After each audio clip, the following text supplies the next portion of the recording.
Hola, muy buenas tardes. Bienvenidos a su segmento favorito de entrevistas, Activa tu Liderazgo, organizado por Líderes por Panamá Oeste. Mi nombre es Yamilet Villalaz y el día de hoy me encuentro con Serena Bambas, fundadora y directora de la Fundación MIMAR, con la cual vamos a hablar de un tema de bastante relevancia, es la minería a cielo abierto. Antes de empezar a hablar de este tema tan importante, quisiera darle una introducción a Serena. Ella es licenciada en Derecho y Ciencias Políticas, estudiante de Sociología. Además es activista ambiental, feminista, pertenece a la Comisión de Comunicaciones y Organización del Movimiento de Panamá Vale Más Sin Minería. Recientemente también publicó su primer libro para jóvenes sobre el cambio climático y liderazgo juvenil titulado Nega es Hogar. Entonces, para darle introducción a este tema, quisiera comentarles que la minería a cielo abierto, para los que no saben, es una industria que puede generar inmensos impactos ambientales, tanto visuales, humanos y culturales. Se basa más que todo en la explotación de recursos no renovables que se encuentran debajo de la corteza superficial de la Tierra. Y su grado de impacto va a depender entonces directamente del tipo de material que se pretenda extraer. Ahora bien, Serena, sabemos que este tipo de actividad puede afectar al ambiente, pero ¿hasta qué grado puede llegar a serlo? Bueno, muchísimas gracias por la invitación. Los felicito porque estos son espacios importantes y sobre todo para la juventud, que evidentemente son los que van a recibir los platos rotos, como decimos, ¿no? Porque tenemos una sociedad donde lastimosamente en los últimos años no se ha estado tomando en consideración realmente a profundidad lo que es el cuidado del ambiente. Y pues qué bueno que estén hablando de estos temas. Gracias por la invitación. Mira, la minería metálica a cielo abierto tiene tantas, se puede observar de tantas perspectivas lo dañino que es. Pero a mí me gusta muchísimo tocar un tema que a veces las personas no conectan, y es el tema de la seguridad alimentaria y del recurso natural más importante, que es el agua, que efectivamente es el recurso que más se utiliza en el modelo extractivo, porque se necesita limpiar todo el producto, el material que se saca, disculpa.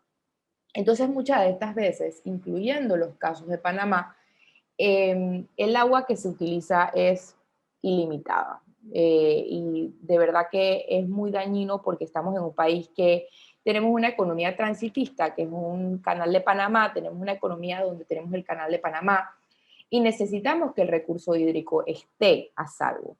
Entonces hay evidencias científicas contundentes que la minería metálica, no solamente porque es tan abrasiva con las primeras capas que totalmente quitan de vegetación, de bosque primario y secundario, sino que cuando tú vas a ver internamente, o sea, qué está pasando dentro de la tierra, donde están pues los recursos hídricos, los ríos, donde se empiezan los ríos y donde terminan los ríos, se ven muy afectados porque un solo desliz o un solo derrame de alguna sustancia química que se utilice para el lavado de estos metales puede dejar sin agua a muchos panameños y panameñas, específicamente en el caso de Panamá.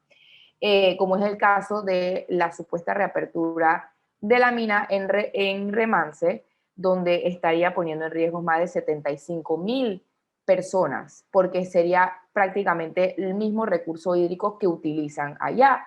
Y recuerden que la seguridad alimentaria está ligada con el recurso natural, el agua, porque nosotros necesitamos agua para poder sobrevivir, no solamente para tomar, necesitamos agua para todo. Entonces, si estamos descuartizando la biodiversidad, el corredor biológico mesoamericano, que ese es otro tema que vamos a hablar después, y seguimos utilizando el agua que usa el pueblo, ¿cómo vamos a realmente llamarlo esto un desarrollo sostenible? O sea, nosotros tenemos que ver un impacto no solamente a corto, mediano y largo plazo, sino en que entender que una vez estas tierras ya son, ya los los metales son extraídos, ahí está el trueno queriendo hablar, no se puede utilizar esta área de nuevo y es mentira que se puede reforestar. Esas son algunas de las cosas que nos quieren vender, que se puede reforestar. Esto es totalmente mentira.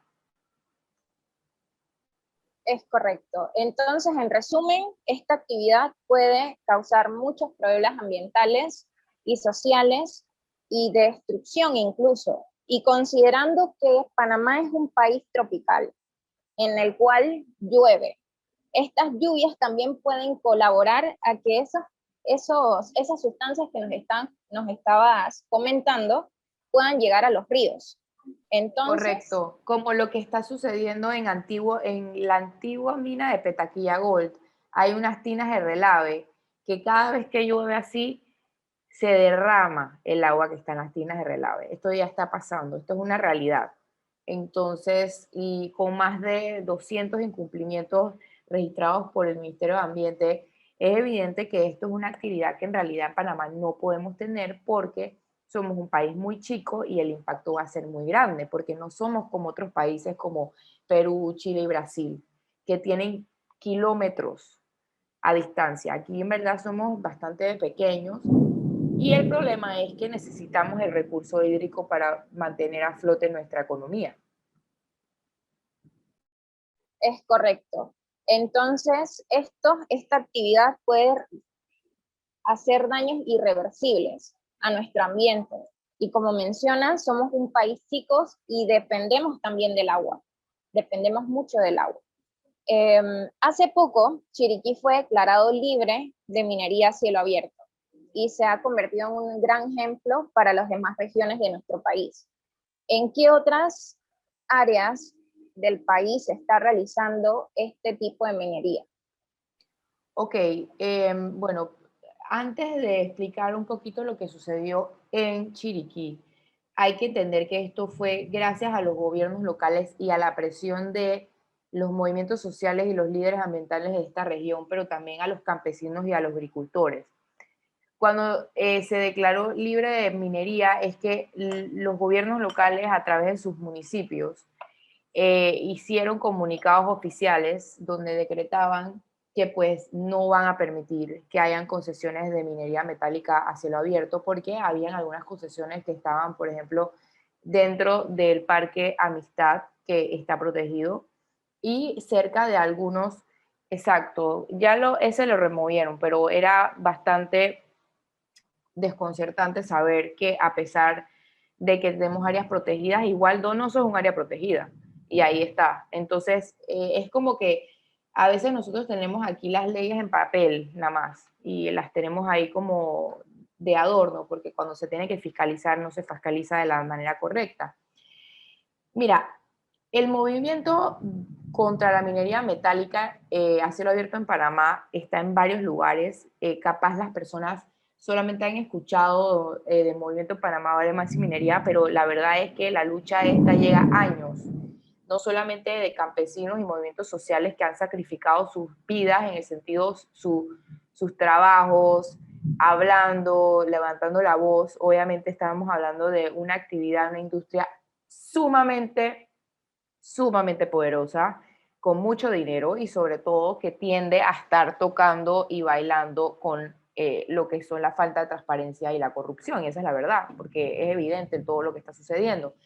Entonces, sí hay varias acciones a lo largo de Panamá que se han estado haciendo, que todavía la gente no escuche tanto, pero el ejemplo de Chiriquí es un ejemplo que tenemos que seguir. Los gobiernos locales y el poder del pueblo es algo que se tiene que reconocer y que la gente tiene que entender que solamente se puede utilizar donde hay una organización colectiva, estructural, de abajo hacia arriba, horizontal. No puede ser simplemente porque hay muchos matices a por qué una persona estuviera a favor de la minería, porque te usan la excusa de que va a reactivar la economía, que va a traer trabajo, pero cuando tú vas a ver las regalías que dejan y las exoneraciones que se le hacen, prácticamente nos dejan migajas y nos dejan entonces los platos totalmente rotos. Me gusta decir esa frase porque es como cuando llegas a un lugar y ves un plato roto y que ¿cómo pasó esto?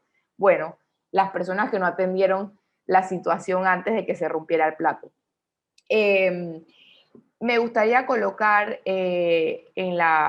después te voy a pasar, Yamilet, para que lo puedas poner en la entrevista en el video, el mapa donde están las concesiones que están de exploración y van a pasar a la explotación, y eso es lo que nosotros no podemos permitir, que pasen de exploración a explotación. Qué interesante, de verdad. Y así mismo como sucedió en Chiriquí, que el mismo pueblo se unió para evitar que esto se desarrollara, asimismo deben seguir el ejemplo que se debe seguir en las demás regiones, porque significativamente el daño que puede causarnos a la larga es bastante grande. Y hablando de estos daños, ¿cuáles son esos impactos sociales, económicos y ambientales para las comunidades que se encuentran cerca de estas actividades? Bueno, vamos a empezar por partes. Sociales, hay muchas cosas que se ven de frente y otras cosas que podemos decirle que son como el backstage, como los temas que nadie toca, pero que son un común denominador en todos los países donde hay minería. Esto vendría siendo la trata de personas, el alza de la prostitución, el tráfico de drogas, porque cuando tú abres, por ejemplo, en un pueblo, una mina, empieza a transcurrir personas por un cierto tiempo y entonces empieza a haber bastante movimiento. Entonces pareciera que estuviera reactivando la economía, pero la verdad es que esos trabajos que dan son limitados. Recuerden que están extrayendo hasta un cierto tipo de año y después ya cierra la mina. Entonces muchas de esas personas que viven en las comunidades también se ven afectadas por la desigualdad de educación. Muchos de ellos, algunos no están graduados o no han ido a la escuela y evidentemente la mina no los va a contratar en un puesto que realmente vale la pena porque la mayoría de los puestos importantes y de alto nivel y que ganan los mejores salarios son de extranjeros o de personas extra capacitadas para lo que es la minería. Entonces, si tú tienes una persona que no se ha graduado de secundaria, ¿dónde crees que la van a poner? De barrendero, a recoger basura, a cortar monte. Entonces, sigue siendo una persona oprimida por el sistema porque encima que tienes que trabajar en el terreno donde está destruyendo cerca de tu casa, o sea, literal, no te están ofreciendo una buena oportunidad y esa es la verdad. Lo que estoy diciendo de la parte de backstage es que cuando tú tienes un lugar donde evidentemente antes no era transitado y empieza a cambiar únicamente porque abre una mina, las intenciones no son porque quieren hacer mejorar al pueblo, sino que tienen que arreglar las carreteras y mínimamente el lugar porque va a haber una actividad. Pero tú lo ves, cuando se cierra esa actividad, vuelve todo a ser un desastre. Entonces, es como que al final si lo hacemos comparando a otros países como Colombia, Brasil, Chile, todos los países latinoamericanos, inclusive africanos, donde quieres realmente ver si la minera hizo algo real, de fondo, un trabajo colectivo con la comunidad, casi siempre lo que sale son conflictos, y esto lo pueden ver en EJ Atlas, que todos los conflictos que existen de minería metálica a cielo abierto son una locura y las personas no entienden la magnitud hasta que lo vean de cerca. Entonces, los problemas son tantos de todas las perspectivas, empezando por la falta de oportunidades, que en realidad las personas que están optando por pensar que la minería les va a dar un trabajo, recuerden que pan para hoy, hambre para mañana. Así es. Y justo mientras estaba investigando sobre este tema, me encontré a un señor que vivía cerca o vive cerca del área donde se están realizando estos proyectos de minería. Y él decía que esos trabajos que brindan dentro de la minería, dentro de la mina, son temporales. Y quizás cuando ellos se vayan, ¿cómo van a quedar? Van a quedar de la misma manera como estaban antes.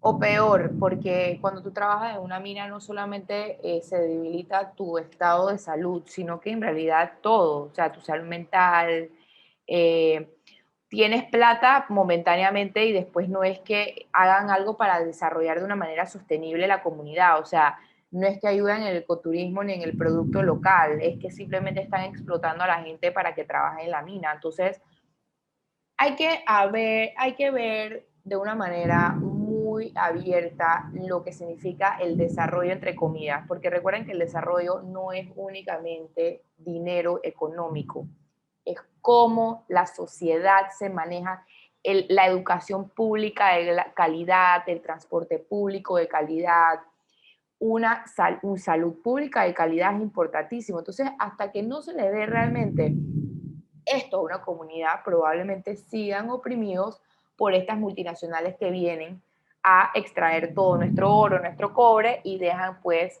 los retazos de estos químicos y no solamente eso, de todo lo que sucede alrededor de una mina, porque como te dije, sí se alza normalmente el tráfico de personas, el tráfico de drogas y de prostitución, porque por ejemplo, si están pasando hay mucha actividad y hay mujeres que probablemente estén en escasos recursos o que estén en riesgo social y se ven en la necesidad de tener que sobrevivir. Créeme que va a haber un espacio para que la prostitución esté más notable porque es la única manera de sobrevivir para algunas, lastimosamente, porque no tienen las otras oportunidades que se le han desarrollado en esa comunidad.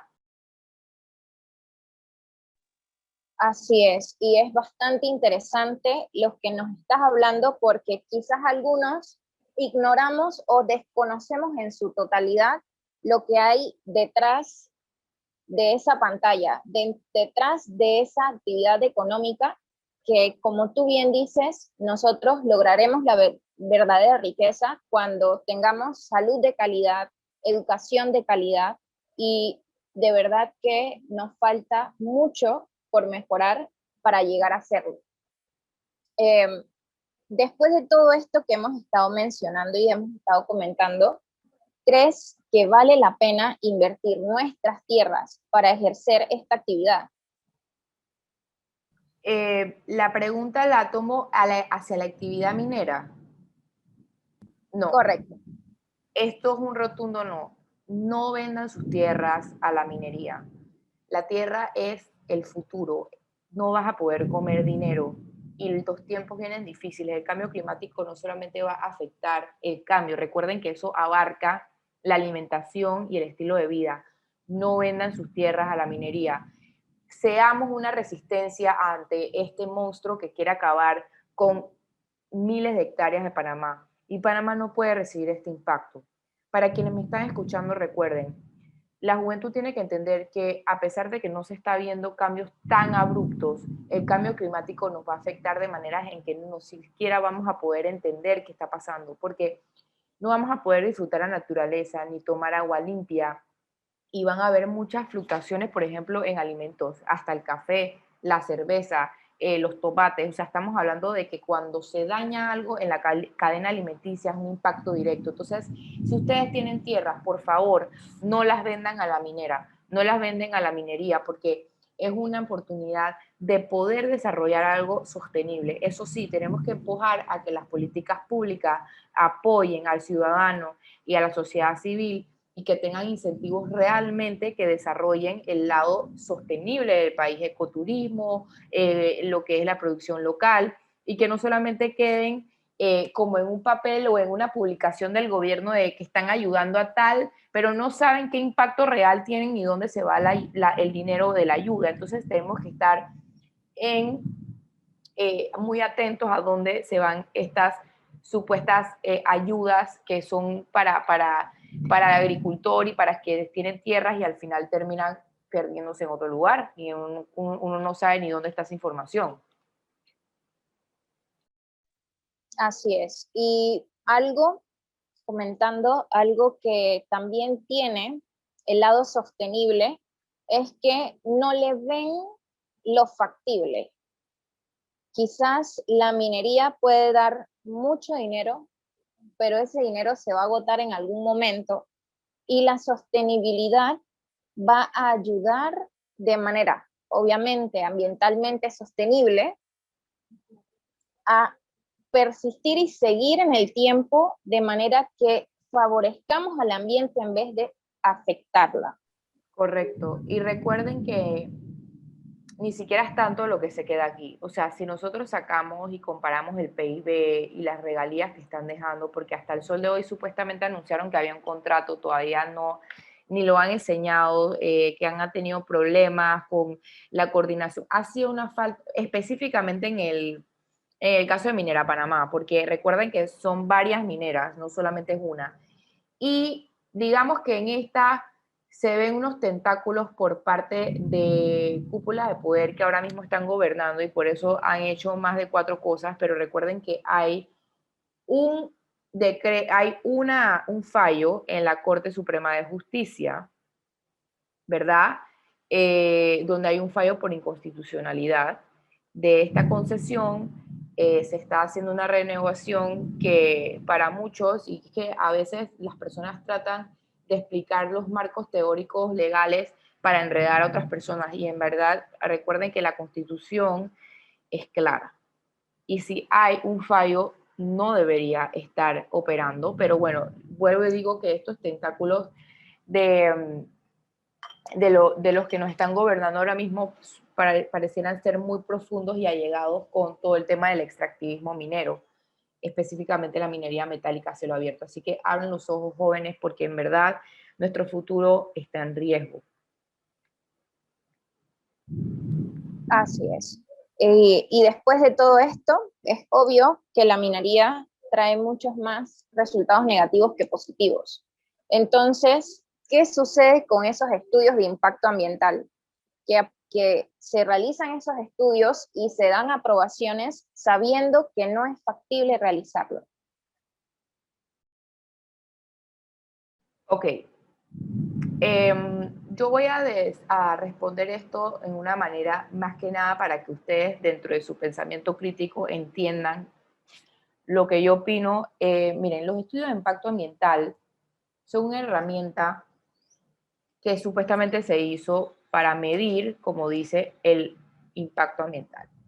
Sin embargo, la manera que están estructuradas en Panamá hacen que se vuelva parte del engranaje de la falta de transparencia y de lo que sería, se puede decir, como decimos en Panamá, quién tiene más pool y quién tiene más poder. Entonces, hay muchos estudios de impacto ambiental que simplemente están totalmente del lado del que lo va a desarrollar el proyecto. Entonces, si tú eres un proyecto multimillonario, no, o sea, millonario, es normal que muchos de estos estudios de impacto ambiental literalmente miren hacia el otro lado el impacto ambiental, y eso lo hemos podido ver muchas veces, como el Ahumada Torrijos, que después salió que el estudio de impacto ambiental no era la categoría que habían pues respaldado, y que evidentemente el ministro en ese momento pues le pareció que estuviera bien, pero al final no lo es. Entonces este es el mismo problema que tenemos con los otros estudios de impacto ambiental, y donde se hacen estos foros ciudadanos para supuestamente escuchar la voz del pueblo, y después estos no son relevantes a la hora de impartir decisiones. Entonces, ¿para qué tienen esos mecanismos si no van a escuchar al pueblo y solamente van a escuchar la parte de quien va a desarrollar la actividad económica, que en su mayoría son las personas que tienen el dinero para movilizar lo que es el estudio de impacto ambiental? Entonces, no nos debemos llevar por esto. O sea, en Panamá ahora mismo creo que estamos en una crisis de falta de transparencia, de corrupción, que está incrustada en las instituciones, en todas, incluyendo el Ministerio de Ambiente, y eso es algo que se puede ver a luces largas. Entonces, es importante que reconozcamos que tenemos que estar pendientes y no nos debemos llevar de un estudio de impacto ambiental, porque la verdad es que aquí en Panamá se ha notado cada vez más que no necesariamente están del lado del ambiente. Sí. Entonces, después de escucharte y analizar todo lo que nos has brindado, nos corresponde como ciudadanos empujar a que se hagan valer todas esas leyes que están escritas, hacerlas ejercer. Nosotros ¿Cómo podemos implementar mecanismos de conciencia que permitan a la sociedad visibilizar soluciones más sostenibles para obtener beneficios, y todo esto sin necesidad de lastimar a nuestra naturaleza? Hay muchas cosas que se pueden hacer. Sin embargo, vivimos en una época bastante individualista. Recuerden que los cambios, si no son de manera colectiva, es muy difícil de que pueda llegarle a todo el mundo. Por eso es importante que las políticas públicas que sean aplicadas a Panamá no abran más brechas de desigualdad. ¿A qué me refiero? No puede ser para un sector y para otro sí. Entonces, muchos de estos AMPYME o MIPYME o emprendimientos, si no son realmente sostenibles en el tiempo, simplemente van a quedar como una estadística más. Nosotros tenemos que desarrollar un país con lo que nosotros tenemos, que es un tesoro verde. Tenemos playas espectaculares que tú las comparas con Tailandia y créeme que hay playas más hermosas en Panamá, y te lo digo que fui a los dos lugares y te digo, me gusta más la de Panamá. Y San Blas, Gunayala, disculpa, Bocas del Toro, o sea, Boca Chica. Tenemos lugares que la gente ni en Panamá conoce. Tenemos que desarrollar un turismo sostenible y donde el producto local, bien ordenado y bien facultado, puede ser un producto que se exporte. También tenemos que entender que aquí se pueden hacer muchas cosas. Por ejemplo, si mejoramos el servicio al cliente, porque la verdad es que yo como panameña reconozco que nuestro servicio al cliente es paupérrimo. O sea, hay turistas que no quieren regresar porque aquí no tenemos una educación de servicio al cliente que, por ejemplo, Colombia y Costa Rica nos ganan, y esa es la verdad. Yo soy panameña y lo admito. Hay lugares donde te atienden en un restaurante con groserías y malamañas, o cuando tú estás en un lugar turístico. Por ejemplo, la otra vez estaba en la cinta costera y estaba tratando de caminar de un lado al otro y veía a los turistas que nadie los ayudaba, nadie les decía nada. ¿Tú crees que esas personas quieren regresar? No. Entonces, ¿qué pasa? Si seguimos enroscados en esa manera de pensar, que está ligado a la falta de oportunidades y inversión a la educación, porque recuerden que el servicio al cliente es educación, vamos a perpetuar a un Panamá juega vivo, poco importa, y se van a perder muchas oportunidades que hemos perdido por ser un país que definitivamente no sabe recibir a los turistas o a los inversionistas, porque realmente, para los que no saben, aquí nosotros tenemos un mecanismo de offshore donde muchas personas vienen a abrir sus sociedades y sus empresas, y que es como supuestamente visto alrededor del mundo como un paraíso fiscal, porque las leyes de aquí lo permiten, pero también es un lugar donde hay muy poca fiscalización de qué se está haciendo en el trabajo local. ¿Y a qué me refiero? Vamos a las comunidades, vamos a las comunidades de escasos recursos, vamos a las comunidades panameñas a ver qué ellos tienen que ofrecer al mundo. Eso no se está haciendo. Se está haciendo a una escala muy pequeña, y, por ejemplo, las instituciones o los mecanismos como la autoridad de turismo, en vez de hacer planes unificados, organizados, con base de datos y estadísticas, simplemente están haciendo cosas a tirar al aire para decir que se está haciendo algo por el turismo, y eso no es verdad, porque yo misma de cerca lo he visto y todos aquí sabemos que viajar a Bocas del Toro sale más caro que ir al lado a Colombia. Eso no puede ser. Entonces, el turismo local debe mejorar el servicio al cliente, debe mejorar la importación interna de productos que se pierden en la agricultura. Los agricultores pierden todos los días millones y millones de productos. Entonces, eso, hay que pensar local antes de pensar global, porque seguimos pensando global, pero es como una cáscara, porque si lo local no está bien hecho, no podemos pensar global. Así es. Y en cuanto a la agricultura, por lo menos lo que es mejorar la cadena de frío nos ayudaría demasiado, y también impulsar el consumo interno, el consumo de productos de los agricultores de nuestro país. De verdad que ayudaría mucho a esas personas que se dedican a ese tipo de actividades.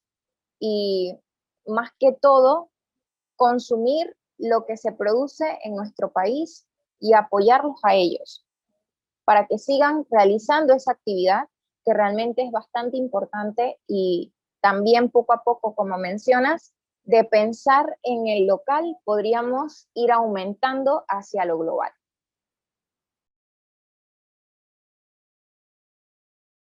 Así es, correcto. Así es como vamos a culminar la entrevista. De verdad, muchas gracias, Serena, por acompañarnos el día de hoy junto a Líderes por Panamá Oeste y compartirnos acerca de este tema de suma importancia. De verdad que Líderes por Panamá Oeste cree firmemente que como ciudadanos nos corresponde a nosotros defender nuestras tierras y proteger lo que tenemos. No es necesario formar parte de un movimiento o de un grupo para hacer la diferencia. Solo necesitamos voluntad y valentía, porque las pequeñas cosas hacen grandes cambios. Así es, Yamilet, muchísimas gracias a Líderes por Panamá por lo que están haciendo, de esto se trata. Recuerden que lo que se hace en colectivo siempre llega más lejos y sostenible en el tiempo que lo que se hace desde la individualidad, que también es importante, pero cuando se van a hacer cambios en la historia, como lo que tenemos que hacer el próximo 2024, van a haber cambios importantes donde la juventud se tiene que aproximar a lo que son los puestos de elección popular, porque necesitamos sacar a las generaciones pasadas que no tuvieron consideración ni tendrán consideración por el ambiente. Así que yo estoy muy feliz de estar aquí, muchísimas gracias, y a la orden siempre cualquier pregunta referente a estos temas. Gracias nuevamente, Serena, y al público que nos acompaña. Nos despedimos de este su segmento Activa tu Liderazgo, respaldado y realizado por Líderes por Panamá.